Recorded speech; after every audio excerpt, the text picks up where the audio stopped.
네, 미래일터 안전보건 포럼 한국안전학회 공동주최 안전보건에서 AI 기술 어디까지 왔나 세미나고요. 저는 사회를 맡은 서울과학기술대학교 안전공학과 정재욱이라고 합니다.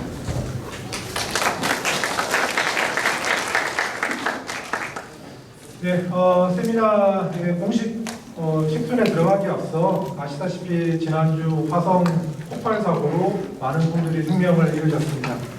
세미나 시작에 앞서 화성 폭발 사고를 비롯하여 산업재해로 생명을 잃으신 노동자를 위한 묵념을 하겠습니다. 모두 자리에서 일어나 주시면 감사하겠습니다.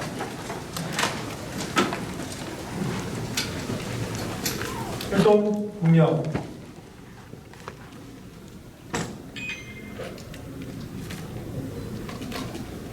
바로 자리에 앉아주시기 바랍니다.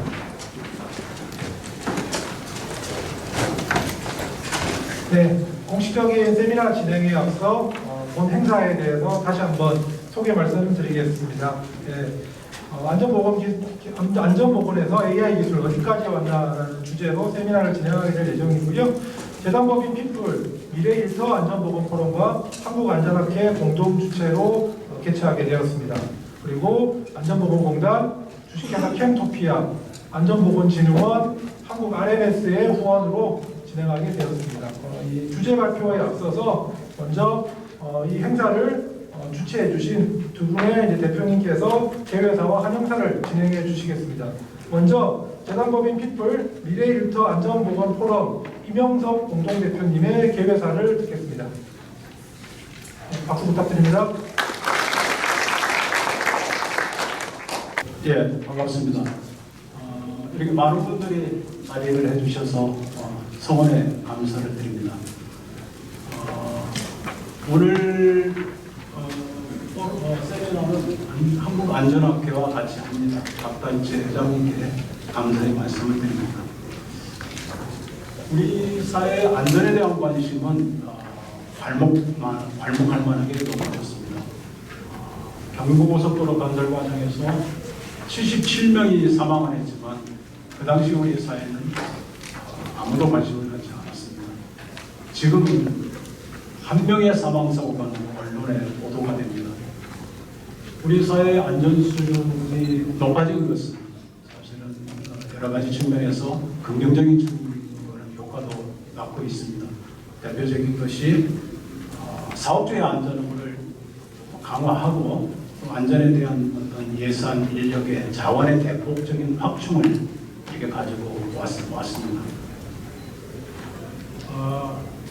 2019년이죠. 산업안전보건법을 전면 개정해서 사업주행을 대폭 강화했죠. 2021년에는 사업주에 대한 안전 확보를 하지 않은 사업주에 대한 처벌을 대폭 강화하는 중대재해처벌법도 만들어졌습니다. 지난 10년간 산업안전감독관수는 2배로 늘었습니다. 안전관련 예산은 거의 4배로 확충이 됐고요. 하지만 산재 감소 효과는 기대만큼은 나타나지 않고 있습니다. 이는 규제 강화와 자원의 확충이 어느 정도 산재 예방에 있어서 한계가 있는 거 아니냐 하는 그런 어떤 현상을 말해주는 것이 아닌가 싶습니다. 안전관리에 있어서 어떤 혁신이 필요하다는 신호일 수가 있습니다. 그래서 오늘 주제도 안전관리에 있어서 AI의 기술이 어디까지 왔나를 주제로 삼게 되었습니다. 오늘 주제 발표를 해주실 분은 유기성 그룹장님하고 김영수 상무님께서 해주실 겁니다. 주제 발표가 끝나면 김영석 대표님께서 좌장을 맡아서 이윤호 상무님, 하주영 팀장님, 김동호 대표님 그리고 오태근 교수님께서 토론을 이렇게 진행해 주실 것으로 대해서 예정이 되어 있습니다. 흔쾌히 주제 발표와 토론에 응해 주신 감사의 말씀을 드립니다. AI가 안전보건에 있어서 새로운 장을 열 것은 확실해 보입니다. AI가 위험을 탐지하고 실시간 모니터링을 하고 또 작업자의 어떤 불안전한 행동이라든지 작업 상태, 불안전한 상태 이런 것들을 알려주고 또 이런 감소 대책을 제시해주고 있습니다. 또 어떤 그 규정 위반에서 비롯되는 어떤 위험을 예측해서 사전에 관리자에게 이렇게 알려줌으로써 사고를 사전에 예측할 수 있는 이런 기능도 하고 있습니다. 그러니까 사고가 언제 어디서 일어날 줄을 알 수 있다 그러면 가장 효과적인 사고 예방책이 될 수 있겠죠. 나가서 얘기하는 사고가 발생하면 기존의 사고 데이터라든지 실시간으로 통찰력을 제공해서 사고 조사에도 상당한 기여를 할 것으로 이렇게 기대가 됩니다. 그래서 오늘 세미나는 이러한 어떤 AI 기술이 우리나라에 있어서는 어느 정도 지금 현 주소가 무엇인지 하는 걸 고찰해보고 그 기술 개발과 어떤 활용이죠. 현장에서 활용을 막는 어떤 장애 요인들이 무엇인지 하는 것을 짚어볼까 합니다. 미래일도안전보건 포럼은 일찍이 2019년부터 어떤 첨단 기술의 안전보건 관리에 있어서 중요성을 인식하고 선도적으로 이를 논의해왔습니다. 이는 우리 이영순, 송영종 연호대표님과 김태호 공동대표님의 그 해안이 역할을 하지 않았나 싶습니다. 그리고 오늘 행사 진행을 위해서 운영 미래일도 포럼의 미래일도안전보건 포럼의 운영위원님 그리고 이근환 사무총장님을 위해서 많은 분들이 헌신하고 계시고 정재욱 교수님께서 진행을 맡아서 수고하고 계십니다. 감사합니다. 심심한 감사의 말씀을 드리겠습니다. 여기 계신 분들은 현장에서 안전보건 관리에 있어서 막중한 책임을 하고 계시는 분들입니다. 오늘 세미나가 여러분들에게 새로운 시각을 제공하고 실질적인 도움이 되기를 간절히 소망합니다. 다시 한번 이렇게 많은 분들이 참석해 주신 데 대해서 진심으로 감사의 말씀을 드리고 건강하시고 안전한 작업장이 되시기를 빌겠습니다. 감사합니다. 네, 세미나의 목적을 잘 정리해 주신 이명섭 공동대표님께 다시 한번 감사드리고요. 다음은 환영사를 듣겠습니다. 한국안전학회 박달재 회장님께 부탁드리겠습니다. 네, 반갑습니다. 소개하는 한국안전학회 회장을 맡고 있는 박달재라고 합니다. 오늘 날씨가 좀 많이 덥더라고요. 더움에도 불구하고 이제 안전보건 강조의 달을 맞이해서 많이 참석해 주셔서 감사합니다. 안전보건 안전보건 달을 맞이해서 오늘 주제 안전보건에서 기술 어디까지 왔나 이 세미나에 참석해 주시기로 진심으로 환영드립니다. 이번 세미나는 우리 모두가 안전과 공부를 중요시하는 안전보건에 아주 굉장히 중요한 자리입니다. 근데 바쁘신 와중에도 오늘 세미나 공동 개최를 애써주신 제도모 피플 미래일도안전보건 포럼 김태호 이명섭 공동대표님께 깊은 감사의 말씀을 드립니다. 또한 주제 발표를 해주시는 발표자 여러분, 또 토론에 참석해서 좋은 의견을 주실 토론자 여러분 감사를 드립니다. 그다음에 오늘 자자를 맡아주시는 김영수 대표님, 또 사회를 맡아주시는 서울광대 정지혁 교수님께 깊은 감사의 말씀드립니다. 안전보건의 날은 우리 사회에서 안전과 건강의 중요성을 재확인하고 그 가치를 널리 알리기 위한 소중한 시간입니다. 오늘 세미나를 통해서 우리는 현재 AI 기술이 어떻게 발전하고 있으며 그를 통해 사업장의 중대 재해 예방에 어떻게 기여할 수 있는지 심도 있는 논의가 하고자 합니다. 제가 몇 년간 AI 기술은 굉장히 급속하게 발전되고 있습니다. 그래서 제조나 건설이나 사업장뿐만 아니라 자율주행 차량, 금융 등 다양한 사회 분야에서 적용이 되고 있습니다. AI 기술은 앞에서 이제 공동대표이신 이명섭 대표님 말씀했듯이 사고 예방 예측, 작업방의 모니터링, 교육 및 훈련, 다양한 측면에서 커다란 잠재력을 가지고 있는 것이 중요하고 있습니다. 그러나 이러한 기술을 사용할 때에는 데이터의 어떤 수집 문제, 품질, 모델의 어떤 신뢰성, 그다음 개인정보 문제, 여러 가지 중요한 고려사항이 있음을 우리가 좀 인식을 해야 되지 않나 생각이 듭니다. 특히 이러한 기술이 새로운 신기술이 사업자에게 적용될 때 가장 실수만 될 수 있는 것이 새로운 위험률입니다. 새로운 위험성인데 이런 것을 면밀히 살펴보고 현장에 들어갈 때 미리 우리가 안전대책, 충분한 안전대책을 마련을 해야 되지 않나 생각이 듭니다. 6월 24일 날 발생된 리튬 전지 배터리 폭발 사고도 마찬가지지 않는 생각이 듭니다. 그래서 이런 사고가 다시는 발생되지 않도록 새로운 신기술이 적용될 때는 우리가 충분히 새로운 위험성이 무엇인지 검토하고 여기에 대한 충분한 안전대책을 고려해야 됩니다. 오늘 세미나를 통해서 AI 기술이 안전보건에 미치는 영향과 가능성에 대해 깊이 있는 토론을 나누고 현장에서 어떻게 하면 실질적으로 적용할 수 있는 방안을 모색해 나가기를 기대합니다. 참가해주신 여러분, 그다음에 이 토론을 준비하신 여러분, 많은 분들이 수고를 많이 했습니다. 굉장히 감사드리고요. 오늘 토론에서 나온 여러 가지 의견들이 참석하신 여러분들의 아주 좋은 의미를 가진 그리고 사업장에 가서 이것을 어떻게 하면 적용할 수 있는지 많은 고민이 되는 시간이 되기를 기대합니다. 감사합니다.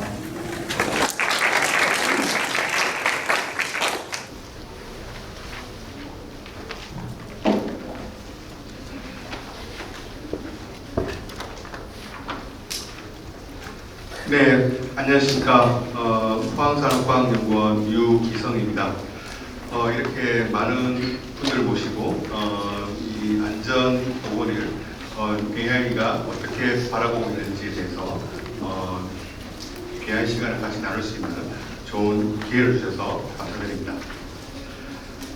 사실 저는 안전보건을 하는 사람은 아니고 원래 로봇을 하던 사람입니다. 그래서 안전보건을 잘 모르지만 저희가 스마트 제조를 하면서 이 스마트 제조를 하다 보니까 이제 스마트 안전도 같이 이제 해야 되는 어떤 당면한 문제를 해결하기 위해서 저희가 같이 일을 하게 되었습니다.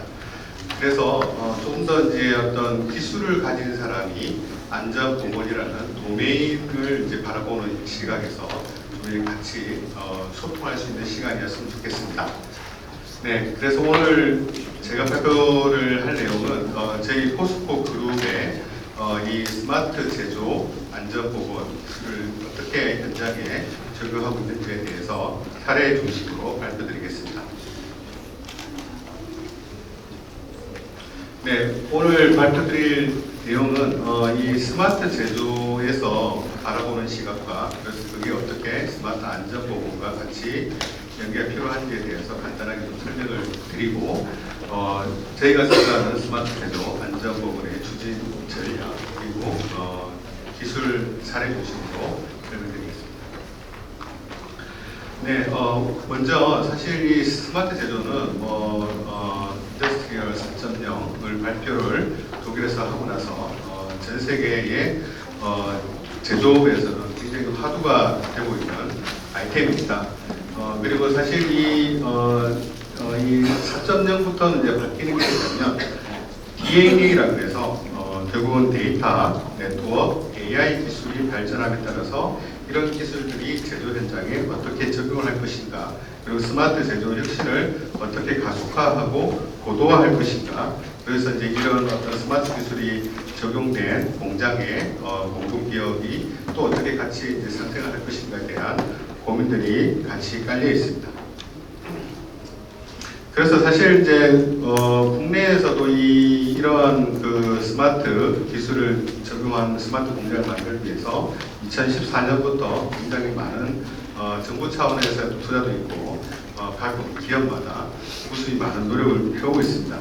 근데 이제 이러한 전통적인 제조업에서 이 스마트 제조를 할 수밖에 없는 이유는 결국 이제 예전과 다르게 예전에는 한 개 제품을 많이 생산하면 가능했던 사회였으나 지금은 사람마다 취향이 다르고 사람마다 요구 조건이 틀려서 너무나도 많은 제품을 품종을 이제 생산하게 되는, 그래서 이제 결국 생산 체제를 유연하게 내가 바꿀 수 있지 않으면 제조업이 이제 살아남기 이제 쉽지 않아진 거죠. 그리고 중간에 코로나가 왔습니다. 그래서 이제는 우리가 직접 대면해서 뭔가를 기획을 하고 설계를 하고 만드는 게 이제 컨택트 제조를 이제 해야 되는 상황이 됐고, 그리고 이제 그러다 보니 공구망도 이제 디지털화를 이제 해야 되는 상황이 됐습니다. 그리고 이제 코로나가 지나가면서 이제 각각의 나라들이 자국의 산업을 보호하기 위해서 결국 이제 예전처럼 글로벌 밸류체인 구성을 하고 확보하는 게 이제 쉽지 않아졌죠. 그래서 이 스마트 제조는 이제는 전통 제조업에서 국내 제조업 입장에서는 살아남기 위한 어떤 선택이 아니라 이제 필수라고 이제 생각이 듭니다. 그러면 우리 국내 제조업의 현황을 살펴보면 사실 1910년도부터 국내 제조업의 공장 가동률은 계속 떨어지고 있습니다. 근데 이렇게 이제 떨어지고 있지만 실제 우리가 처한 현실은 제조 원가에 대한 부담도 생기고 있고, 왜냐하면 바로 옆에 중국이 있습니다. 그리고 동남아도 열심히 추격되고 있고요. 그리고 이제 환경 에너지 비용, 그리고 특히 안전 비용도 많이 증가를 했습니다. 사실은 이제 공장이라는 것은 가동을 많이 해야 되는데 가동률은 떨어지고 그에 대한 비용은 이제 부담이 점점 커지고 있는 거죠. 그래서 이러한 부분의 그 국내 제조업을 어떻게 보면 활성화를 할 수 있을 거냐에 대한 어떤 하나의 수단으로 이 스마트 제조가 필요하다고 생각합니다. 그래서 국내에서는 이 스마트 제조 혁신을 하기 위해서 정부 주도 그리고 이제 선도기업들이 이제 열심히 하고 있습니다. 그래서 이제 이런 대기업이 큰 형님이 돼서 그 관련된 밸류체인에 있는 많은 중소기업들이 스마트 수준을 같이 올리고자 많은 노력들을 하고 있고요. 그래서 결국은 이제 대중소기업이 서로 선순환할 수 있는 어떤 생태계가 혁신되는 게 이 스마트 제조에서 굉장히 중요한 키워드입니다. 그리고 두 번째는 유연 생산이 가능해서 수요자 맞춤형 혁신을 하기 위해서 결국은 이제 이 생산 라인이 자유제조로 쉽게 바꿀 수 있는, 그렇게 하려면 기존의 어떤 전통적인 제조 세팅 방식으로는 안 되는 거죠. 그래서 이제 그런 어떤 생산에 대한 혁신이 좀 필요하고요. 그리고 이제 그러다 보니 사실 이제 공장이 스마트화가 되면 사람은 상대적으로 소외되게 되고, 그만큼 스마트 기술과 접목이 안 된 인간 사람들, 현장 작업자들은 결국은 이제 안전사고에 이제 취약해질 수밖에 없습니다. 그래서 결국은 사람 중심의 제조 공정, 노동 환경도 같이 혁신이 일어나야 이러한 이제 스마트 제조가 가능할 것으로 생각합니다. 네, 근데 이제 그러면 사실 이 국내에서는 이 스마트 안전 보건을 위해서 뭘 하고 있는지를 저희가 조사를 해보니까 아직까지 국내는 어떤 안전 관제와 안전 관리 업무 효율화에 좀 더 치우쳐 있습니다. 그래서 실제 어떤 현장에 있는 작업자들이 느끼는 이 스마트 안전 보건 기술은 아직도 조금은 이제 보급이나 어떤 기술적인 관점에서 해야 될 일이 굉장히 많다라는 생각이. 사실 뭐 시중에 나와 있는 이 스마트 안전 장비라든지 이런 것들은 엄청 쏟아져 나오고 있습니다. 하지만 이러한 것들이 제조 현장의 어떤 특성을 반영을 해서 현장에 맞춤이 되어 있는 어떤 솔루션이 아닙니다. 그래서 실제 현장 작업자들한테 뭔가 이렇게 스마트 안전 장비를 착용하라고 그러면 사실 잘 안 쓰는 거죠. 그런데 왜 안 쓰는지에 대해서 우리가 좀 더 주목을 해야 된다고 생각을 합니다. 그러니까 이제 저희가 생각하는 스마트 안전이 과연 작업자들이 생각하기에 스마트한지에 대해서 좀 이렇게 서로가 역지사지 관점에서 고민을 할 필요가 있다는 거죠. 그리고 생각보다 현장 작업자들을 위한 스마트 안전 기술이 과연 사람이 기존에 해오던 업무에 비해서 더 똑똑하냐라고 생각했을 때도 조금은 점이 드는 부분이 있습니다. 그래서 이제 사실 제가 오늘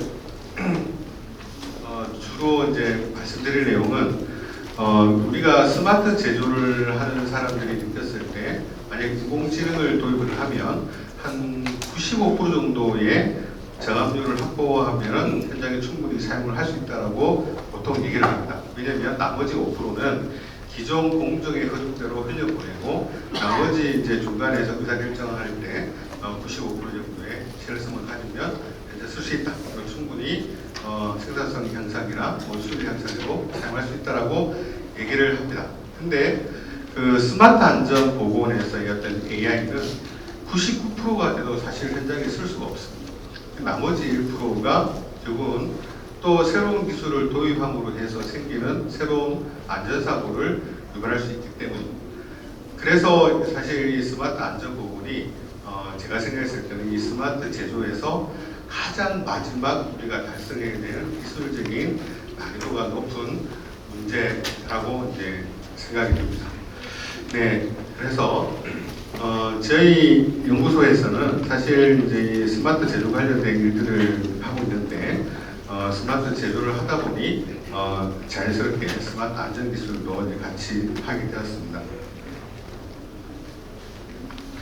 네, 그래서 이제 몇 가지 사례를 먼저 설명드리겠습니다. 그래서 제가 먼저 스마트 제조, 스마트 공정 관련된 기술을 먼저 간단하게 소개를 드리겠습니다.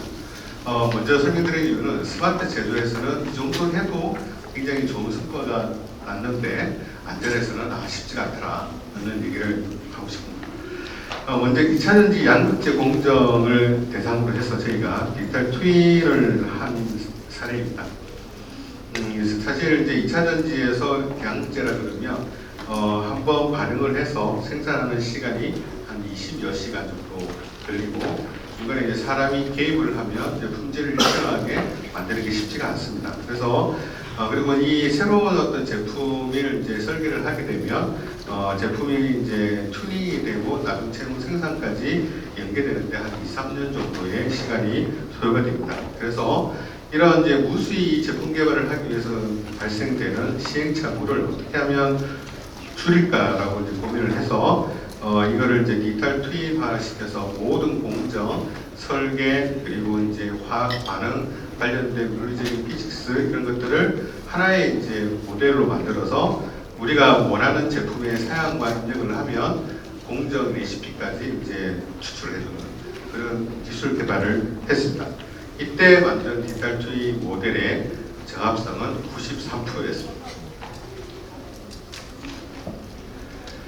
네, 그 다음 사례는 제철 공정에서 이제 생물을 녹여서 강의 성분을 맞춘 다음에 연주 공정에서 슬라브라고 하는 두꺼운 후판, 두꺼운 인곳을 만들고 그걸 이제 가열을 해서 열연해서 이제 압연을 해서 이제 우리가 알고 있는 판을 만들게 됩니다. 근데 이제 이 열연 공정에서 이제 불량이 발생을 하게 되면 실제로 우리가 자동차를 만들었을 때 이제 표면에 도장을 하게 되면 도장이 잘 안 되겠죠. 네, 그래서 이 연주에서 만든 슬라브에서 결합이 발생할지 안 할지 예측을 할 수 없기 때문에 스카핑이라고 해서 표면을 이제 깎는 공정이 있습니다. 그래서 이제 표면에 있는 결합을 없애고 압연을 하게 되는데 이게 이제 전통적인 제조업에서는 결합을 판정할 수 없었기 때문에 또 이제 그냥 이제 전량 스카핑을 했지만 지금은 이제 AI가 판독을 해서 스카핑을 결합이 있을지 없을지를 예측을 합니다. 그래서 스카핑 유무를 판단하게 되는데 이 기술 같은 경우에도 정확률이 90%입니다. 하지만 그 나머지 10% 어떻게 하느냐? 기존 공정처럼 의사결정을 하는 거죠. 그래서 이제 상대적으로 전체적인 어떤 물량에서 90%, 95%만 해도 스마트 제조에서는 충분히 활용할 수 있는 훌륭한 기술입니다. 네, 그 다음은 이제 그 실제 현장에 가게 되면 우리가 이제 도면이라든지 아니면 요즘에는 3D CAD 같은 걸로 이제 공장 설비에 대한 정보를 관리하고 있습니다. 근데 이제 저희가 했던 이 내용은 이걸 이미지 기반으로 가상 공간을 만들고 거기다가 안전, 자산, 설비, 이력 관리 등의 정보를 집어넣어서 이거를 이제 실제 그 현장에 계신 분들이 현업에 투입이 돼서 그 현장에 가지 않더라도 실제 먼저 가상적으로 현장에 가는 어떤 체험을 해볼 수 있는, 여기서 또 필요한 안전교육이나 이런 것들도 이제 할 수 있는 그런 모델 플랜트를 지금 확대하고 있습니다. 사실 이제 이러한 기술은 스마트 제조 관점에서도 필요한 기술이지만, 이게 이제 안전 관점에서도 현장의 그 어떤 시끄러운 환경에서 TBM을 했을 때 정확한 정보 전달이 안 되는 부분들이 이런 어떤 스마트 기술을 사용을 해서 먼저 미리 공장에 가서 필요한 부분들을 확인을 하고 안전 관련된 소통과 정보 공유가 가능한 플랫폼, 새로운 어떤 일을 하는 방식의 어떤 변화를 위한 플랫폼으로 활용하고 있습니다. 지난해 11월 KT 아이언지산 통신부에서 원인을 알 수 없는 화재가 발생했습니다. 네, 이 기술은 이제 실제 제철소 안에 가면 우리가 보이는 부분도 있지만 지하에 거대한 컬버트라고 하는 지역이 있습니다. 포항, 광양 합쳐서 한 168km 정도 되는 이제 지역이고요. 그 지역의 현장에 주기적으로 이제 점검 활동을 하게 됩니다. 그래서 무수히 많은 사람들이 지하 공간에서 일정 주기마다 점검을 하는데, 이게 워낙 고온이고 지하라서, 그 다음에 워낙 멀고 미로처럼 돼 있습니다. 그래서 이제 그런 부분들을 이제 이 로봇 기술과 AI 기술을 활용을 해서 미리 어떤 안전 화재가 날 건지를 예측을 해서 이제 미리 알려줍니다. 근데 이 기술이 그냥 요 단계까지 저희들은 이제 끝나는 게 아니라, 이렇게 화재를 감시하기 위해서 수집한 정보를 활용을 해서 그 공간 안에 있는 설비들의 이상 징후나 설비들의 어떤 건전성을 확보를 하면 기존에 사람이 하던 작업에 단순히 화재 감시뿐만 아니라 그 사람들이 하던 직무도 좀 같이 대체를 해보자 해서 현재 저희가 광양에서 실증을 하고 있습니다. 네, 그 다음 기술로는 이제 스마트 안전 기술 중에 이제 뭐 잘 알려져 있는 기술인데, CCTV에다가 인공지능을 탑재를 해서 작업자의 안전 감시를 하는 솔루션, 이건 뭐 굉장히 많은 회사들에서 하고 있는 내용이고요. 이거를 포스코에서 이런 기술을 개발을 해서 포스코 에너지 등 이 아주 취약한 개소에 어떤 활용을 하고 있습니다. 그리고 스마트 지게차라 그래서 사람이 근접을 하게 되면 먼저 레이더, 초음파 기전을 사용을 해서 사람을 감지를 하고 제동 시스템이랑 연동을 해서 지게차가 자동으로 설 수 있는 그런 어떤 스마트 안전 지게차를 기술 개발해서 지금 활용하고 있습니다. 네, 그리고 제철소 현장에 이제 밀폐 공간이 굉장히 많은데, 그런 밀폐 공간의 가스 농도를 측정하는 스마트 볼, 그러니까 볼을 던져서 먼저 미리 가스 농도를 체크를 하고 사용자에게는 핸드폰으로 알려준다든지 하는 어떤 그런 투척형 지식 재예방을 위한 그런 센서 모듈을 개발을 해서 지금 전사적으로 지금 확대 보급을 하고 있고요. 그리고 이제 공정상에서 실제 이제 조업을 하면서 이 작업자가 이제 공정 중간에 개입을 했을 때 이제 안전사고를 방지하기 위해 그 코일이 이송 중에 사람이 접근한다든지 아니면 코일이 쓰러진다든지 하는 것 때문에 부차적인 어떤 안전사고가 발생하는 것들을 방지하기 위해서 기존에 그냥 단순히 CCTV로 사람이 보던 것을 이제 AI가 판독을 해서 이 현재 코일의 이송 상태를 판정하고 이상 감지를 하는 그런 어떤 기술들을 실제 개발을 해서 현장에 지금 확대 추진을 하고 있습니다. 사실 이제 여기까지 보면은 충분히 현장에서 우리가 이런 AI를 적용을 해서 조금 더 활용할 수 있겠다는 이제 생각이 됩니다. 근데 이제 실제 이제 대부분의 스마트 안전 관련해서 현장 적용할 때 애로사항이 뭐냐면, 워낙 다양한 환경이 있기 때문에 특히 이런 지능의 CCTV 같은 경우만 해도 이 CCTV가 놓여져 있는 환경에 따라서 각각 학습을 하지 않고요. 잘 동작하지 않습니다. 그마저도 막 95% 정도까지 나오면 굉장히 잘 나오는 거고요. 그리고 이제 그러면 매번 이 사이트마다 CCTV 설치할 때마다 데이터 수집해서 학습해야 되고 굉장히 방대한 일들이 이제 발생을 하는 거죠. 그래서 저희도 이 AI를 가지고 이제 여러 가지 작업자의 불안전한 행동 중에서 그를 분류를 하고 이제 인지가 되는지 각각의 모델 개발을 했지만 그게 이제 또 다른 사이트에 가면 또 이제 튜닝이라는 개념도 필요하고 필요하면 재학습도 해줘야 됩니다. 그래서 이제 그런 부분에 대해서 이제 많은 활동을 하고 있지만 앞으로 가야 될 길이 아직 인공지능의 수준이 많이 멀었다는 생각을 하고 있고요. 그리고 저희 포스코의 안전기획실에서 이 AI 기반으로 해서 위험성 평가를 지원하고 안전정보를 사전에 제공하는 시스템도 지금 개발을 하고 있습니다.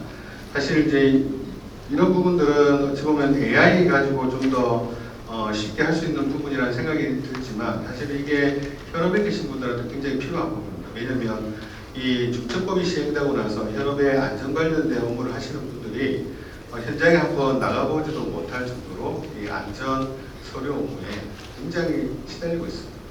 그리고 이제 이 철강업계에서 이 사실은 굉장히 고수년 되셨던 분들이 이제 퇴직을 하기 시작하면서 이 미숙련자들의 어떤 신입 직원들이 많이 들어옵니다. 그분들의 어떤 수준 때문에 사실은 이제 이러한 공정 도메인에 좀 더 밀접되어 있는 이 위험성 평가나 이런 부분들에 대한 할 인력들이 많이 없는 거죠.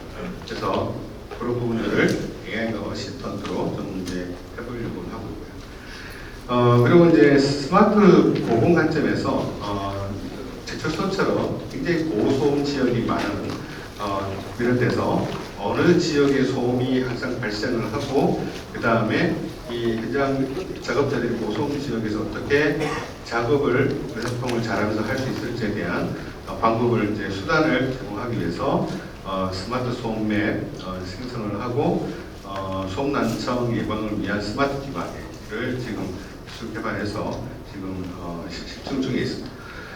사실 이제 이러한 것들이 기존에 우리가 알고 있는 IT 기술을 이제 좀 더 현장에 맞도록 이제 바꾸는 작업들이 필요한데 이게 그런 작업을 하면서 가장 중요한 부분들이 결국은 작업자들이 이제 수용을 하느냐 아니면 이게 귀찮으면 안 쓰는 거죠. 그래서 그런 부분에 대해서 좀 합의 과정들이 굉장히 중요한 것 같습니다.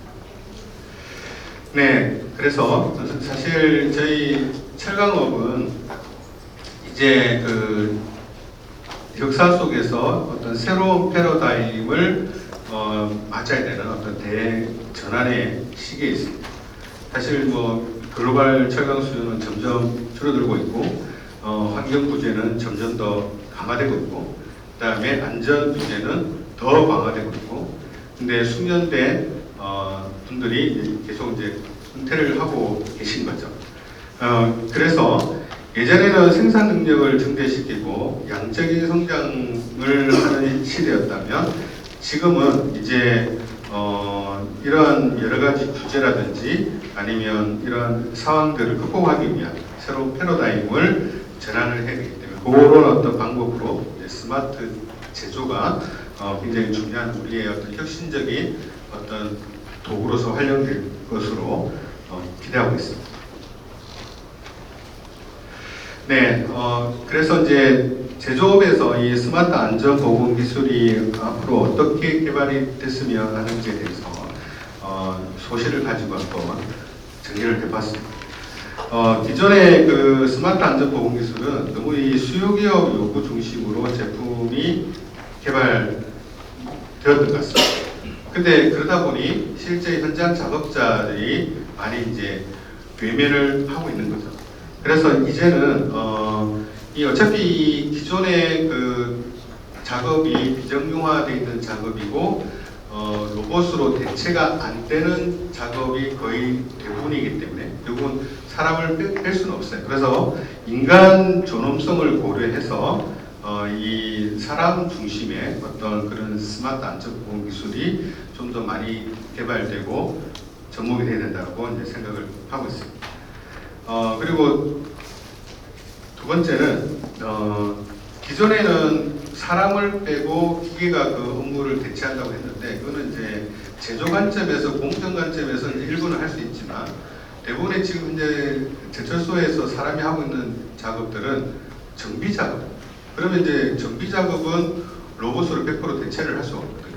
그러면 방법은 결국 이제 기계와 사람이 같이 협업하는 그런 어떤 시스템 형태로 기술의 발전이 이루어져야 됩니다. 그래서 결국은 작업자의 분당 생산성이 올라가고 그로 인해서 기계와 작업자가 협업할 수 있는 게 부가치가 발생하는 그런 형태로 기술 개발이 진행되었으면 좋겠습니다. 그리고 이제 결국은 이러한 것들이 다 사람 중심의 어떤 사람을 위주로 해서 이제 이런 맞춤형, 사람한테 맞는 맞춤형 솔루션으로 해서 기술이 진화되었으면 좋겠습니다. 두 번째 주제 발표는 AI 기반의 작업 위험성 평가라는 주제로 주식회사 캠토피아의 김형수 상무님께서 해주시겠습니다. 박수 부탁드립니다. 오늘 제가 발표할 자료는 인공지능을 위한 인공지능 기반의 위험성 평가인데요. 사실 이 주제를 받고 나서 굉장히 좀 고민을 많이 했습니다. 왜냐하면 우리 그 산업체가 이 전사나 디지털라이제이션을 넘어서 지금은 이제 스마트 시대로 가고 있고 이걸 넘어서 또 인공지능 시대로 가고 있는데 이 최첨단 기술을 그리고 사업장에서 가장 어렵다고 인공지능 언어로 얘기하면 가중치와 피처, 독립변수가 가장 많은 그 위험성 평가를 접목시킨다는 게 쉽지는 않고요. 저 나름대로 좀 공부도 좀 했었고 그래서 오늘은 전반적으로 이 AI 기반의 작업 위험성 평가가 과연 우리한테 어떤 실효성이 있을까? 그리고 특히 아마 여러분들도 마음속에 질문 한두 가지는 아마 가지고 계실 거예요. 실제 저게 가능하나? 너무 복잡할 텐데. 그리고 대부분의 질문이 한 두 가지가 이미 제가 이제 들은 바로는 첫 번째 데이터 퀄리티가 보장이 되는가? 두 번째는 정확도는 어떻게 될 것인가? 이런 그런 것들에 대해서 어떤 문제점이 있고 어떤 개선사항이 있는지에 대해서도 설명을 드리고요. 궁극적으로는 우리가 인공지능이라는 게 이미 하루아침에 엄청 빠르게 변하고 있습니다. 그래서 새로운 용어들이 나오고 있고 인터넷 보시면 어저께 기술이 오늘의 기술을 엎어가지고 또 다른 기술이 나오고 융합되고 복합되고 이런 식으로 진보 발전하고 있습니다. 그런 것들을 따라잡기 너무 힘들고 어쨌거나 이번 그 강의라기보다는 발표는 이러한 것들을 고민하고 또 어떤 식으로 개선하는지 그래서 어떤 노력을 해야 되는지에 대해서 하나하나 설명을 드리도록 하겠습니다.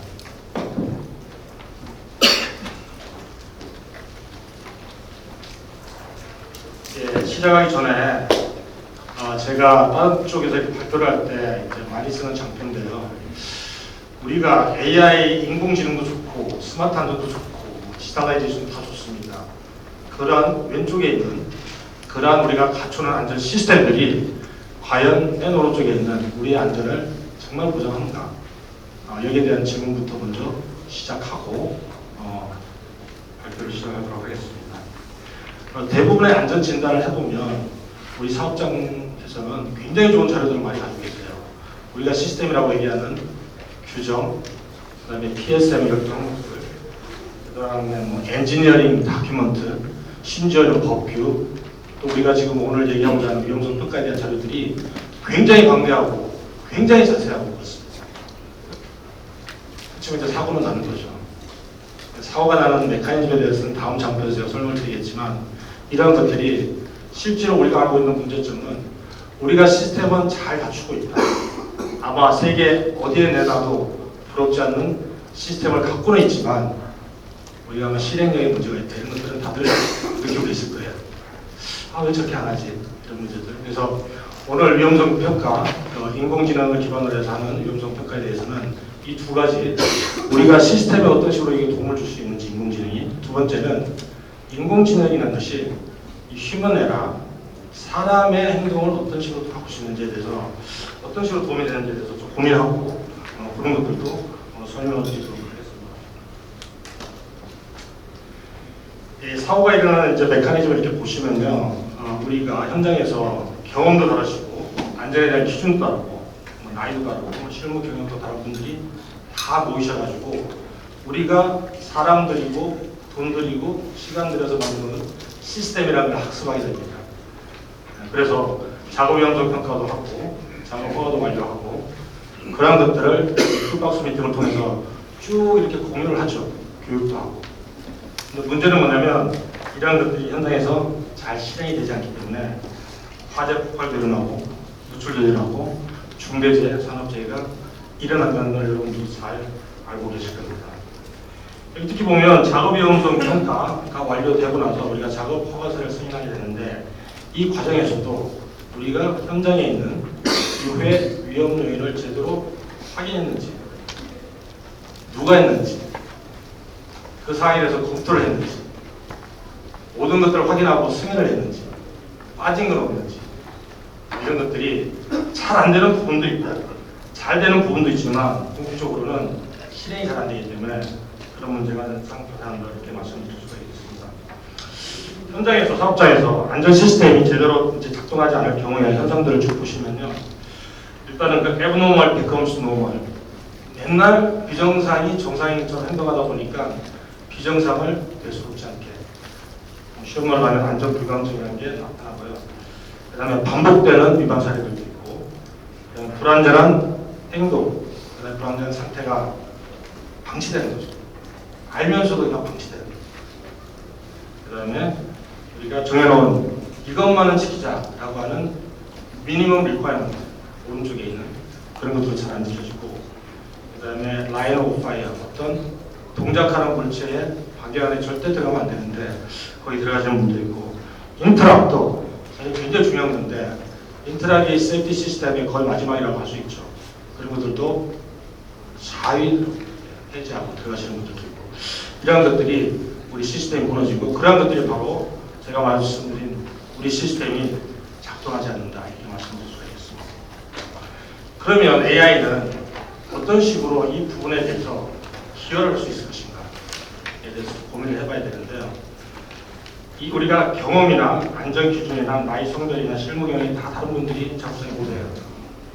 그분들이 그 일을 그 작업장에만 하신 게 아니고 이전 작업장에도 하셨고, 이전 협력사에서 일도 하셨고, 그 일 말고 다른 일도 하셨고, 그런 작업자의 데이터, 협력사의 데이터도 아마도 독립변수로 우리 위험성 평가를 인공지능과 들어가야 되지 않냐 생각하고, 또 사람마다 가중치가 좀 다를 수 있겠죠. 그런 것들도 쭉 설명을 드리도록 하겠습니다. 그래서 오늘 제가 준비한 건 한 5가지인데요. 현재의 위험성 평가의 절차는 어떤지 여러분 대부분이 알고 계실 거기 때문에 빨리빨리 넘어가고요. 그리고 절차상의 문제는 어떤 게 있는지. 두 번째는 그렇다면 우리가 인공지능이라는 걸 쓴다면 도대체 위험성 평가는 어떻게 해야 되는 건지에 대해서도 짧게 설명을 드리고, 중요한 부분일 수도 있고 실현 가능성에 대한 패션이 있는 부분인데 어떤 식으로 그렇게 할 건지, 입력 데이터는 어떻게 우리가 전처리를 하고 어떤 식으로 입력 데이터를 넣을지, 두 번째는 위험성 평가 요청은 어떻게 할 것인지. 여러분들 그 프롬프트 엔지니어링이라고 많이 들으셨죠? 미국에서 연봉이 상당하게 있다고 합니다. 그래서 어떤 식으로 질문을 잘 해야지만 위험성 평가 잘 되는지, 그런 것들. 그리고 실제로 AI 테크놀로지를 사용해서 위험성 평가가 실행되는지. 그리고 네 번째는 이러한 위험성 평가, AI 기반의 위험 평가 이루어지는 그런 우리가 실사업장에서 어떤 식으로 활용할 수 있는지. 마지막은 아마 가장 중요한 부분일 것 같은데, 아까 맨 처음에 이제 첫 장표에서 말씀드렸지만 이게 실효성이 있고 가능성이 있는지에 대한 Key Performance Index, KPI들이 어떤 것들이 있는지, 이런 것들이 빠지면 성능이 떨어질 수밖에 없죠. 그래서 성능을 유지시키거나 올리기 위해서는 반드시 이런 것들이 확인되어야 된다는 키 부분들에 대해서 설명을 드리겠습니다. 지금 현 상태의 그 작업 위험성 평가 또는 위험성 평가는 여러분 잘 아시는 작년에 5월 5월 달인가요? 22일인가? 사업장의 새로운 위험성 평가 안에서 지침 나왔었죠. 거기에 있는 게 왼쪽 부분이고요. 오른쪽은 여러분 잘 아시는 포샤 가이드에 작업 위험성 평가는 이렇게 하세요라고 되어 있습니다. 두 개 다 내용이 똑같은데요. 감춰서 설명드리면 우리 사업장에 아주 우리 작업에 어떠한 유해 요인이 있는지 어떤 위험 요인이 있는지 확인하셔야 되겠죠. 확인하고 그걸로 인해서 발생하는 위험성이 얼마나 큰지를 또 확인하고 그 위험성이 우리가 무시해도 되는지 아니면 반드시 대책을 세우고 그 위험성을 없애야 되는지 그 작업이 저기 왼쪽에 보면 주황색 마른 목걸이 되어 있습니다. 그러고 난 다음에 안전하다고 확인되면 우리가 작업을 한다. 이렇게 돼 있죠. 오른쪽도 사실 마찬가지입니다. 왼쪽은 일반적이고 오른쪽은 덜 위험한 거는 이렇게 하세요. 이렇게 돼 있어요. 근데 내용은 그대로 소개한데요. 이런 현장에서 우리 사업장에서 위험성 평가를 할 때 굉장히 수작업이 많습니다. 수작업도 많고 두 번째는 전문가가 꼭 필요해요. 그래서 작업 위험성 평가는 전문가가 반드시 참여하고 가능하면 모든 지원에 참여해서 그렇죠? 위험성 평가를 하고 빠진 게 없는지 공유를 하라고 이렇게 되어 있습니다. 여기에 들어가는 굉장히 많은 수작업들이 뭐냐면 일단은 우리 사업장 작업에 있는 모든 직업들을 분류를 하셔야 돼요. 어떤 작업이 있는지. 여기 지금 occupation이라고 되어 있는 거는 어떤 사람이 role and responsibility에서 맡고 있는 그 책임을 수행하고 어떤 일을 해야 되느냐. 그걸 뭐 직무라고 할 수 있고요. 그 사람이 하는 일을 세분화시켜서 이런 일을 해야 된다. 예를 들어서 기계 테크니션이다. 기계 기술자다라고 한다면 이 사람은 펌프도 고칠 줄 알아야 되고 탱크 공사도 할 줄 알아야 되고 배관도 조립할 줄 알아야 되고 이런 게 있죠. 그런 작업으로 나누고 그 작업을 할 때 작업 순서는 어떻게 되는지도 또 분류를 또 해야 됩니다. 그리고 그 순서에 맞춰서 각 순서마다 어떠한 위험 요인이 있는지를 확인하고 그렇죠? 그 유해 위험 요인에서 발생할 수 있는 위험성 여러분 잘 아시는 강도 빈도가 얼마나 되는지 그 위험성은 얼마나 되는지 그래서 이 위험성 우리가 억셉트 할 수 있는지 아니면 무시하고 가도 되는지 이런 굉장히 많은 작업들을 사실은 우리 사람들이 특히 엔지니어들이 소위 얘기하는 위험성 평가 엑스퍼트 전문가들이 지금 다 하고 있어요. 근데 그분들도 한정된 수에 한정된 데이터에 한정된 지식을 갖고 있기 때문에 빠뜨린 부분도 좀 있거든요. 그런 것들을 AI가 빠짐없이 정확하고 빠르게는 아직 잘 모르겠지만 정확하고 빈틈없이 할 수 있을 거라 생각이 듭니다. 참고로 뭐 제조사일 수도 있고 소개학일 수도 있는데요. 작업의 종류는 굉장히 많습니다. 어떤 작업을 하든 간에 작업 준비도 있고 작업 후처리도 있고 그러니까 작업을 준비하거나 후처리 때 사고가 엄청 많이 나갑니다. 그런 것도 있고 여러분 잘 아시는 이제 고위험 작업들 많잖아요. 화기 작업, 밀폐 작업, 전기 작업, 구조 작업, 중장비 작업, 방사능 작업, 불착 작업, 인터럽 발전. 이 고위험 작업은 특별히 유해 위험 인정을 하는 거죠. 그래서 아까 인공지능 언어로 말씀드리면 독립 변수가 많고 웨이트도 굉장히 높아요. 이런 것들을 사람들이 강도 빈도를 이렇게 따져서 씁니다. 근데 그게 제대로 안 되고 있다는 걸 조금 더 설명을 드리고 일단 굉장히 많은 작업의 종류가 있습니다. 그래서 특히 우리가 신경 써야 될 거는 맨 오른쪽에 있는 고위험 작업들. 왜냐하면 우리가 하인리 법칙에서 1대 29대 300 뭐 이런 거 들어보셨잖아요. 근데 그게 모든 작업에 적용되지 않죠. 50m에서 안전벨트 착용하지 않고 작업하다 떨어지면 1대 29대 300이 아니고 1대 1대 1이죠. 떨어지면 즉사입니다. 그런 것들을 잘 관리해야 됩니다. 그래서 그런 것들에 대한 웨이트 팩터를 어떻게 AI가 인지를 하고 그렇죠? 그런 작업을 일단 고위험 작업으로 분류를 하고 인지를 하고 그래서 웨이트를 주고 소위 얘기하는 모델링을 하든지 그런 것들도 사실은 고민거리입니다. 참고로 저희 이제 진단하는 저희 업체로서는 작업 종류는 50개 이상, 그 다음에 작업 순서, 그 다음에 잠재적인 위험 이미 다 데이터베이스화 돼 있어요. 왜냐하면 이런 것들이 현장에서 쓰시려고 굉장히 힘들어요. 그 내용은 이제 다음에 설명드리겠지만 왜냐하면 내가 이런 작업을 하는데 작업 순서는 알겠어요. 작업 관장님들은 작업 순서는 너무 잘 알고 계시죠. 근데 이 작업에 어떤 위험이 있는지는 잘 모르세요. 알고 있다 하더라도 기술적으로 어떤 용어를 써서 어떻게 써야 될지 잘 모르죠. 그렇습니다.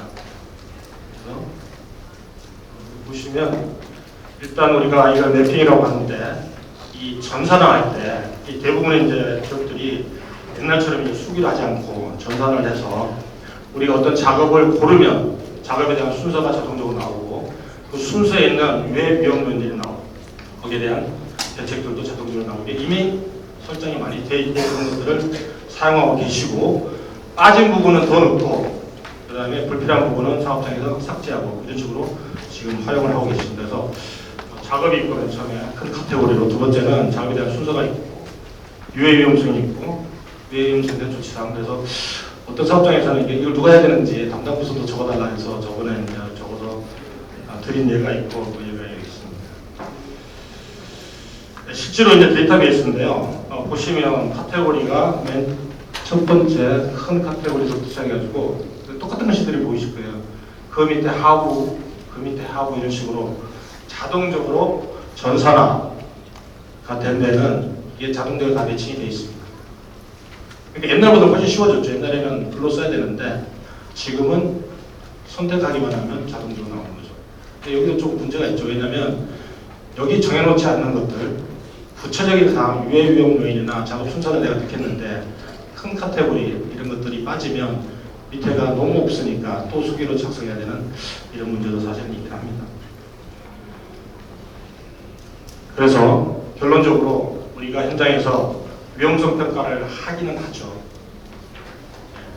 우리가 턴어라운드, 대정비 기간에 하면 우리 석유화학 같은 경우는 작업허가서를 하루에 한 150개, 200개씩 봐야 됩니다. 작업허가서 뒤에 이 규칙적인 일상적인 작업이 아닌 바이나 위험 평가가 거의 붙거든요. 붙는 거 보면 맨 왼쪽 그림부터 먼저 봐주시면 잘 보이실지 모르겠지만 여기 보면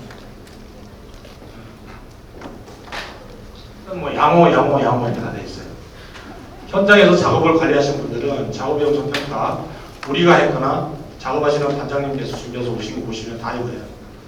3점 기준이 3점 정도면 우리가 억셉터블하다 라고 하면 다 3점이에요. 여러 가지 이유가 있죠. 그 중에 가장 좀 위험한 이유가 사실대로 그대로 쓰면 그러니까 4가 더 위험하고 5가 더 위험하다고 한다면 4라도 내가 조치하고 3으로 쓰면 됐지 괜히 4를 써서 오늘 작업자 100명 불렀는데 다 집에 돌려보내야 되고 작업도 중단해야 되고 이러지 않는다는 거죠. 그런 식으로 위험을 과소평가하고 무시하고 방치를 하니까 결국은 사고가 나는 거고 수기로 할 경우에는 맨 위에서 보시듯이 어디에 어떠한 위험이 있는지 잘 모르겠다. 이게 역량에 대한 문제잖아요. 근데 이런 것들은 우리가 만약 독립변수로 이 역량이란 거, 그다음에 테크놀로지, 그다음에 위험성에 관한 것들을 넣으면 조금 더 개선이 될 수 있지 않을까 이렇게 좀 고민을 해보고요. 그 다음에 위험이 있다는 걸 알 것 같은데 기술적으로 설명하기 어렵다. 이것도 마찬가지 역량의 문제고, 그 다음에 뭐 한글이 사실은 이 짧게 가려가 쓰면 이 함축된 의미가 쓰신 분은 아시지만 보시는 분 굉장히 어렵거든요.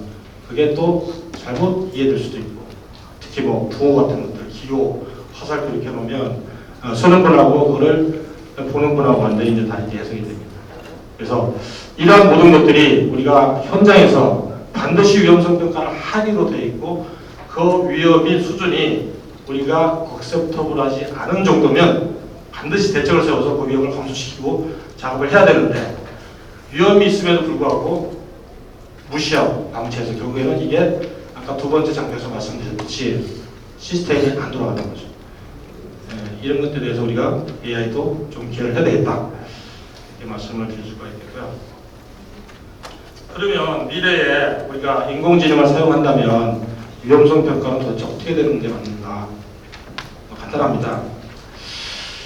고위험 작업 중에 보시면 뭐 중장비 작업도 있고 고소 작업도 있고 뭐 돌찾기 있고 여러 가지가 있을 수 있습니다. 이런 것들이 있다면 일단 입력은 사진을 찍어서 우리가 이런 작업을 하는데 위험성 평가를 해줘. 이건 안 맞는 말이죠. 왜냐하면 우리 지금 공사하기 전이니까죠. 하지만 글로서 아니면 어떤 다큐멘터로서 저희가 입력을 할 수가 있겠어요. 그래서 이거는 공사 현장의 위험성 평가를 하기 위한 공사 현장이 이렇다는 걸 말씀드리고, 첫 번째, 예전에는 굉장히 많은 이 문서나 서류 이런 거 가지고 위험성 평가를 저희가 직접 했어요. 그 두 가지가 분명히 필요하다고 제가 말씀드렸어요. 첫 번째는 전문가가 필요하죠. 두 번째는 모든 내용에 대해서 우리가 수기를 작성해야 돼요. 작업의 순서도 정하고, 작업의 종류도 정하고, 작업에 있는 유해 경류도 정하고, 대책도 많이 나오고, 이런 것들을 앞으로는 투비죠, 미래 이런 모습이다. 그냥 말로 조금 더, 여기는 이제 간단하게 쓰려고 했는데, ABC 지역에 탱크 1, 2, 3을 설치하려고 하고, 탱크 1, 2, 3의 사양은 이러이러하고, 뭐는 어떻고 해가지고, 이게 프롬프트 엔지니어링입니다. 자세하면 자세할수록 잘 나오더라고요. 그래서 위험성 평가를 해줘 라고 하실 수도 있고, 두 번째는 거기에 위험성 평가를 해서 한 500장 나오는 거 다 필요 없어. 탑 10만 나한테 알려줘. 아니면 공무부서에서 오늘 해야 될 일 알려줘. 뭐 이런 식으로 접근할 수가 있습니다. 그래서 이제 사업장의 데이터나 그다음에 공정에 대한 데이터, 굉장히 많은 데이터들, 그 다음에 유해 물질에 관한 데이터들, 설비에 관한 데이터들, 심지어 협력사에 관한 데이터들, 또는 이전에 했던 위험성 평가도 참고가 되겠죠. 이전에 했던 작업 허가서도 참고가 될 거예요. 이전에 우리가 겪었던 우리 사업장 내부 또는 외부의 사고 사례도 좋은 평가가 되겠죠. 요소가 될 수 있겠죠. 이런 것들을 다 넣어서 지금 단계는 지금 2단계 넘어왔습니다. 위험성 평가를 해서 말했고 AI 머신이 지금 위험성 평가를 막 하고 있죠. 그래서 결론적으로는 여러분들이 아시는 형태의 위험성 평가 결과 보고서가 나올 수도 있고, 또는 아까 말씀드렸듯이 나는 이렇게 길게 보고 싶지 않아.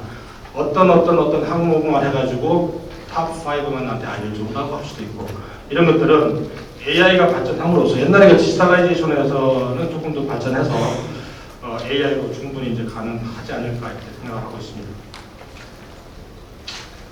그렇다면 AI 기반의 인공지능을 해서 위험성 평가를 너무 단순하네. 첫 번째, 위험성 평가를 해줘라고 일단 입력을 줬고, 그러면 AI 머신이 알아서 하고, 세 번째는 내가 출력을 볼 수 있다. 뭐 이런 거 되겠죠. 어떻게 하느냐는 조금 이제 저 기술적으로 들어가 보면, 일단은 저 하드웨어가 좀 필요합니다. 온 디바이스 AI가 필요한데, 지금 우리 챗GPT를 하시잖아요. 챗GPT에서 우리가 질문을 하면 걔는 데이터를 어디서 가져오나요? 인터넷에서 다 가져오죠. 그렇지만 우리가 하는 위험성 평가는 우리 공장, 우리 사업장 바깥에 있는 게 아니고 다 우리 회사에 있죠. 그래서 제가 들은 바로는 올해 말이나 내년 초에 삼성에서 AI가 탑재된 온 디바이스 AI PC가 나온다고 합니다. 그렇게 되면 굳이 챗GPT 안 쓰셔도 우리 모든 사업자가 갖고 있는 자료를 이 PC 안에 넣어가지고 질문하실 수가 있어요. 그러면 얘는 인터넷에서 찾는 게 아니고 우리가 갖고 있는 자료에서 찾아서 답을 줍니다.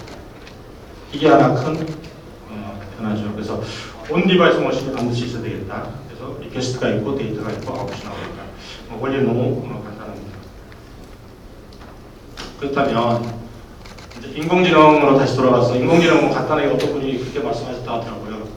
Y는 W, X 플러스 P. W는 가중치 웨이트고, X는 독립변수고, Y는 조속변수다.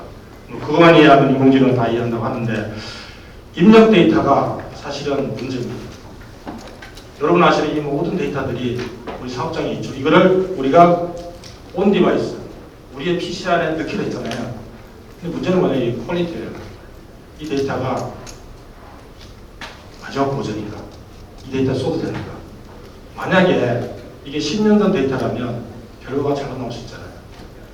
이런 것들에 대해서 좀 고민을 해보셔야 되고, 작업 계획서나 공정에 대한 정보나 협력사 정보, 작업자 정보, 중장비 정보, 굉장히 많은 것도 있고, 과거의 데이터도 있고, 그 다음에 최근에 우리가 획득했던 데이터도 있을 수 있습니다. 그게 하나가 뭐냐면 안전관찰 데이터.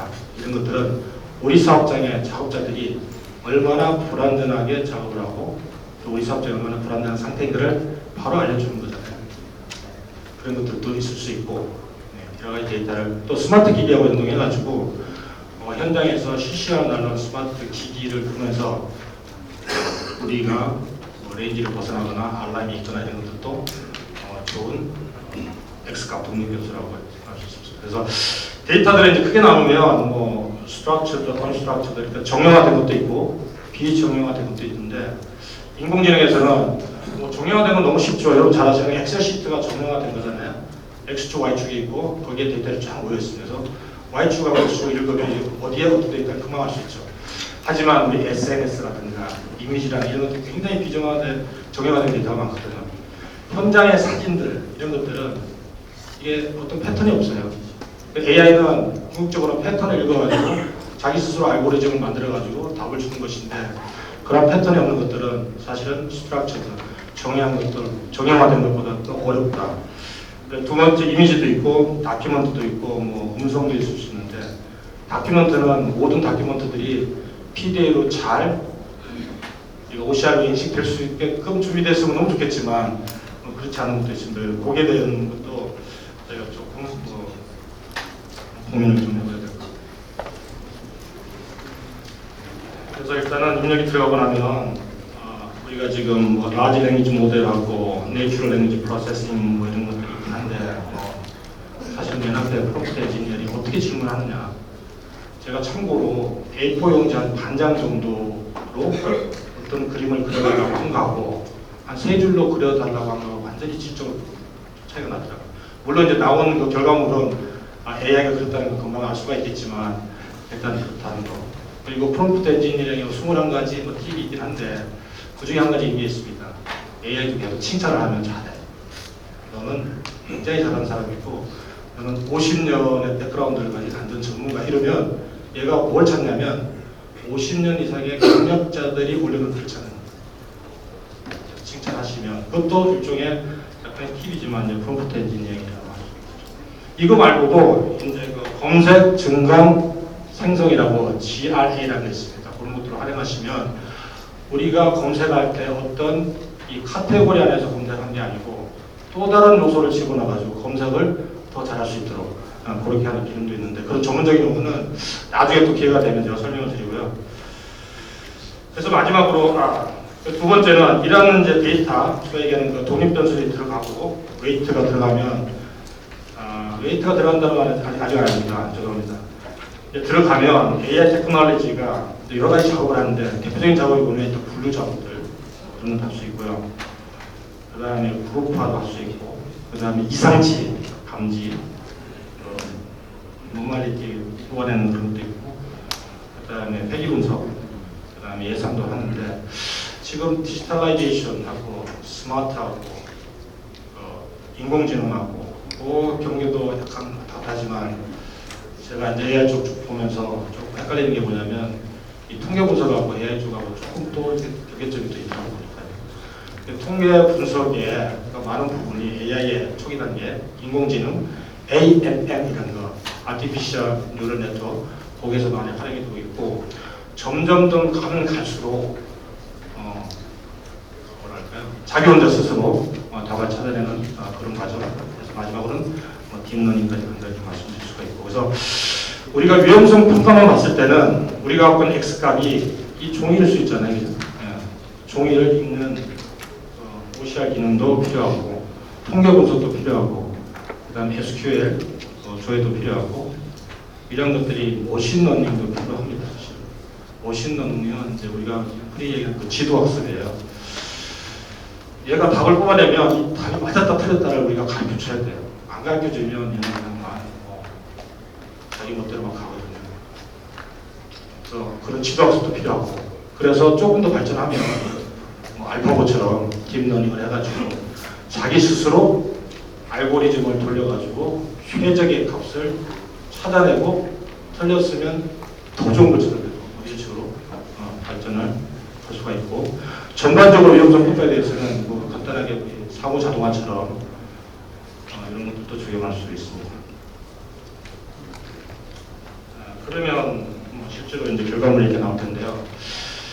오늘은 인공지능 기반의 위험성 평가를 어떤 식으로 우리가 뽑아낼 수 있느냐 하지만 사실은 이거 가지고 여러 가지 할 수 있어요.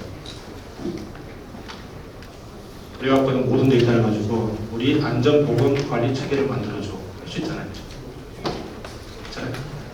우리가 작업 전 안전점검 리스트를 만들어줘, 체크리스트 만들어줘 할 수 있죠.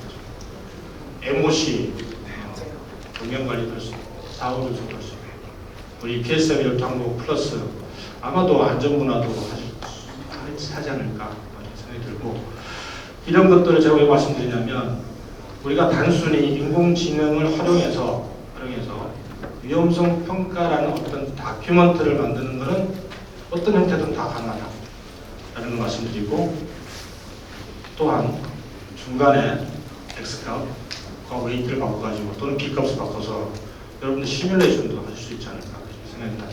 그래서 지금 있는 상태로는 위험성이 5점 만점에 5야. 근데 웨이트 팩터를 내가 바꾸면 이게 4도 내려가나 이렇게 할 수 있잖아요. 그런 시뮬레이션도 가능하다. 그래서 인공지능이 하는 게 좀 무궁무진하다 이렇게 말씀드리겠습니다.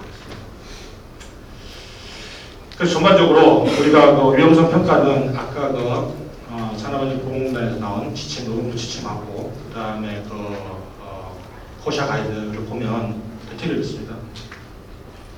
작업 분류하고 작업 순서를 생성하고 순서에 있는 위해 위험들을 확인하고 그 위해 위험별로 확률을 계산하고 위험 계산 그다음에 조치사항을 생산한다 이렇게 되어 있는데요. 이런 것들이 요 밑에 있는 AI 테크놀로지 또는 AI 기능들 그리고 지금까지 밝혀진 AI 여기 하나 잘못된 게 있는데 이게 GAN이 아니고 GNN이 아니라 GAN입니다. 하도 NN이 많아가지고 좀 잘못 쓴 것 같아요. GAN입니다. 이런 것들이 순차적으로 아니면 넓은 제가 이 고민을 딱 이 단계에서는 이러한 테크놀로지가 적용된다라고 제가 쓰지 못하는 이유가 뭐냐면 이 스펙트럼이 어떤 건 좋고 어떤 건 넓고 막 그래요. 여기도 적용되고 저기도 적용되고 강화학습도 그렇고 머신 랭귀지는 사실은 처음부터 끝까지 다 머신 랭귀지라고 할 수도 있어요. 그래서 이제 그래서 이 전반적인 것들, 전체적인 것들을 우리가 이런 것들을 인공지능이 좀 했으면 좋겠다 라고 기대도 하지만 사실은 이 부분적인 작업 분류만이라도 인공지능이 해줬으면 좋겠다. 작업이 분류되면 작업 순서를 생성하는 것만이라도 하면 좋겠다. 이런 단계적 프로세스도 AI가 충분히 할 수 있을 거라고 생각이 듭니다.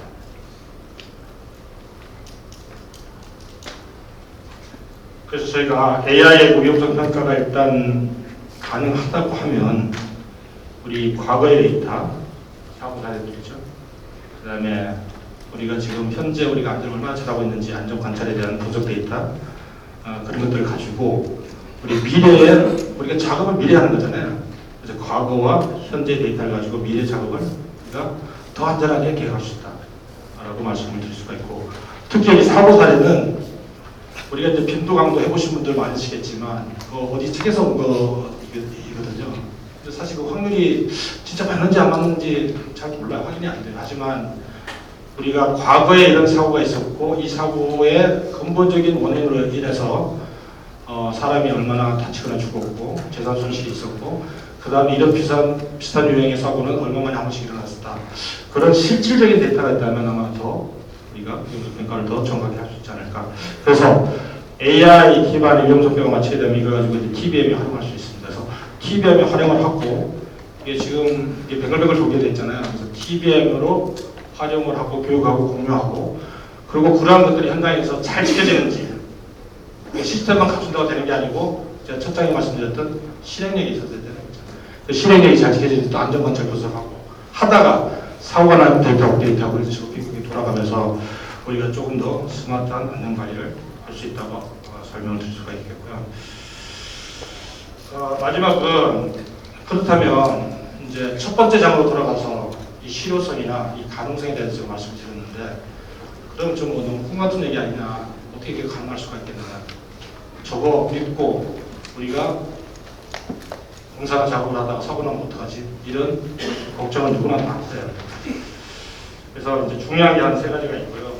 그 다음에 앞으로 방향성도 이제 마지막에 있는데 있는데요. 첫 번째는 입력 데이터의 품질입니다. 우리 30년, 40년, 50년 된 공장도 굉장히 많잖아요. P&ID도 있고, PFD도 있고, 물질안전 보건 자료도 있고, MSDS도 있고, 규정도 있고, 절차서도 있고, 체크리스트도 있고, 굉장히 많습니다. 근데 우리가 쉽게 봐지나요? 이게 진짜 맞는 건지 안 맞는 건지 좀 의심이 가져야겠죠.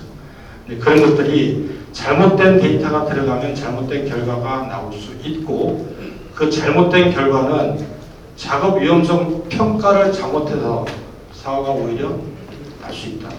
그래서 입력 데이터의 품질이 굉장히 중요하다는 말씀을 드리고, 두 번째는 아까 이제 우리 학 회장님 말씀하셨는데 이 신뢰성, 이 AI 머신이 도대체 얼마나 우리가 신뢰할 수 있는가. 그래서 지금 아까 전 단계에서 여러 가지 AI의 테크놀로지가 있다고 말씀드린 이런 것들을 어떤 식으로 섞어서 아니면 더 깊고 넓게 활용할 수 있을지. 그래서 결과적으로는 오른쪽에 있는 이 정확도를 우리가 시스템에나 랜덤에나 우리 컨퓨전 매트릭스라고 많이 보셨을 텐데 거기에 프리시전도 있고 리코드도 있고 여러 가지 있으니까 복잡한 것보다는 우리가 원하는 바가 타켓의 중앙에 볼 수 있도록. 그래서 조금만 지키면 우리가 위험성 평가는 믿고 작업을 해도 된다라는 것을 획득할 수 있도록 AI 위험성 평가, AI 기반 위험성 평가의 정확도가 굉장히 중요하고, 저희 입장에서는 이 정확도가 사실은 저희 고객들한테 어필할 수 있는 최고의 수단이라고 말씀드렸습니다. 이거 믿고 하시면요, 잊어버리시고 그대로 하시면 됩니다. 라는 거고, 저희가 조금 더 공부를 해야 되고요. 이거 신뢰성 80% 되어버리면, 저희가 아까 어떤 분이 말씀하셨지만,